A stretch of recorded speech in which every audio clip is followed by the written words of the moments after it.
So here we are. It's the season of goodwill. It's Christmas time, although over here in the Philippines, you wouldn't think it for me because of the climate. It's got all the Christmas atmosphere of a summer vacation.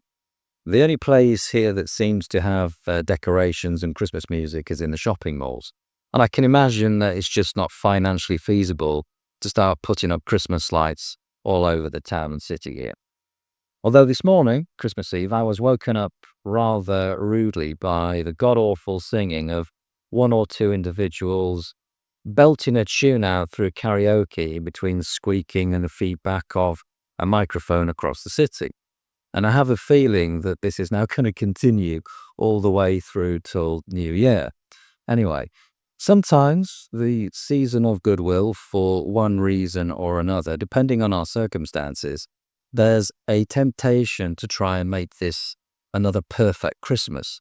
And we're so busy running around trying to do this that we sometimes overlook the key characteristics of the season of goodwill, which is goodwill.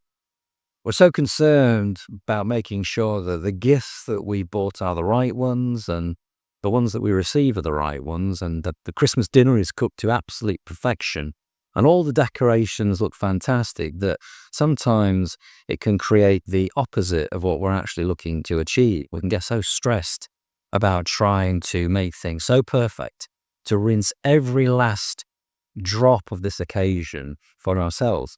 And unless everything goes perfectly, it can feel like a bit of a letdown. The chances are, wherever you are in the world, that most of you in the West will be tucking into some kind of festive dinner. Maybe inviting relatives around or loved ones or having gatherings of some sort. The food will be in abundance, along with the snacks and Christmas puddings. The wine will be flowing and there's a tendency to overindulge because we're fortunate enough to be able to. And as we sit here on Christmas Day, getting stuffed and can barely get out of our chair, surrounded by all the gifts that we've got, and we feel very pleased with ourselves, job done. However, there may be some of you that don't get that experience. Maybe you're on your own. Maybe you've had some kind of crisis to deal with, or maybe financials just mean you can't. So the wine isn't going to flow as freely for you this year. Maybe your Christmas isn't going to be as merry as other people's. So I quickly want to say this.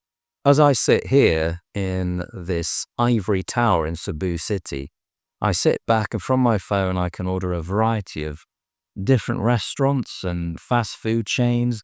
A meal will be delivered to the lobby where I can then pop down in the lift and collect it at my convenience, but at a cost that will be more than the average Filipino earns in a day. As I sit here waiting for a nice bottle of wine that I've ordered for tomorrow from Landers to be delivered, that again will probably cost more than the average Filipino will earn in a day. For every mile that you go outside of the expat bubble, mainly in cities like Manila and Cebu, things start to deteriorate very quickly, to the point where eventually you will find communities living in slums in abject poverty.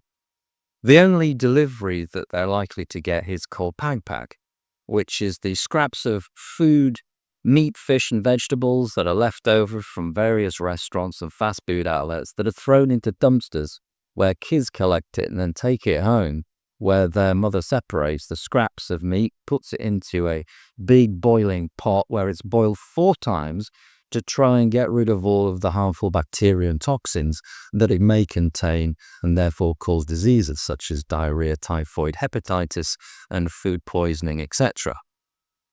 Sometimes they will even add various seasonings and flour to try and give it some taste. This is the only meal that they live off day after day in order to stay alive. It kind of puts things into perspective, doesn't it? So things may not be perfect for some of you this Christmas for a variety of reasons, and I know that this is one that I'll be spending on my own. But when you realize that actually you're better off than most, we do indeed have a lot to be grateful for. And so maybe holding that thought at this time takes the focus off ourselves and onto others as we realize, despite our troubles, just how fortunate most of us really are. So On that note, I want to give a sincere thanks to all of you that have subscribed to this channel, wherever you are in the world, as it's helping in some way to grow what I hope will become a source of value for people who are looking to improve their lives in some way. Now, this channel is not just about moving to the Philippines or moving to Thailand or indeed anywhere in Asia necessarily. It could be to a different town or city in your own home country. It just happens to be that this is part of my journey, and at the moment, this is what I'm sharing with you. It's more about moving to a better place in your mind, because that precedes everything. It's where all the changes begin. When you get yourself right, that's when everything else around you also starts to become right as well, as things start to fall naturally into place around that. That's where the journey really begins. And in the next year, I will be tackling those issues head on. So when those fork in the roads appear in your life, as they will on occasions, there's absolutely no hesitation to do whatever is required to make it happen. So once again, a big thank you to all of you that have, and I wish you a very Merry Christmas and a Happy New Year. Have a good one. And I'll leave you with this.